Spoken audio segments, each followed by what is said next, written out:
My name's Ella. I'd like to share a little bit of information with you.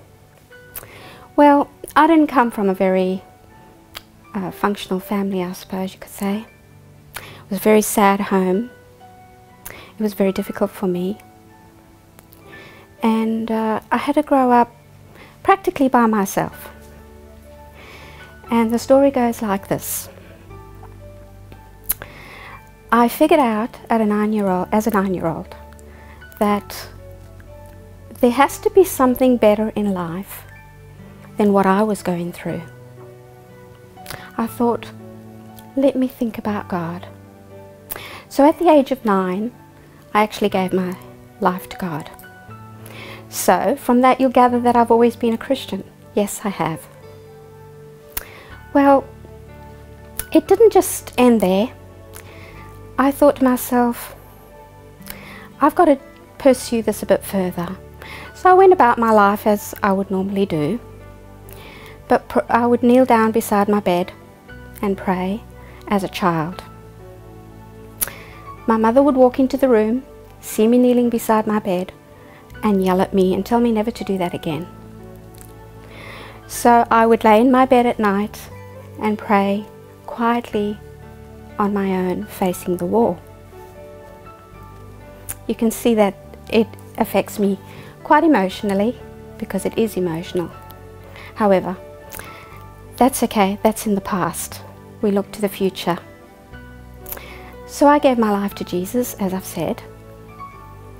As time went by, I met my husband. Well, he wasn't my husband then, but we met. And he didn't realize that I was a Christian. He invited me to a series of meetings, which I was happy to go to. He was surprised that I was interested, but I was very interested. We went along to these meetings held by Desmond Hills. And as we attended these meetings, I didn't realize just how much information there was in the Bible on so many different topics. And eventually, he and I both committed ourselves to the Seventh-day Adventist Church, and we became baptized together in the font. It was a very special moment. As the years went by, my husband was looking for something to do for worship at work one day, and we had acquired many little booklets and tracts and a lot of information about the Trinity. And he picked up one of these books one day, and he was looking for something to do for worship, and he started reading into one of these little magazines, and he came to me and he said to me, "Do you know what the church is teaching?"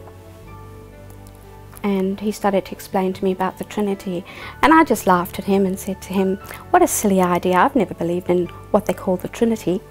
And I went on to explain to him what I do believe. After all, the Bible does say that God gave His only begotten Son for us.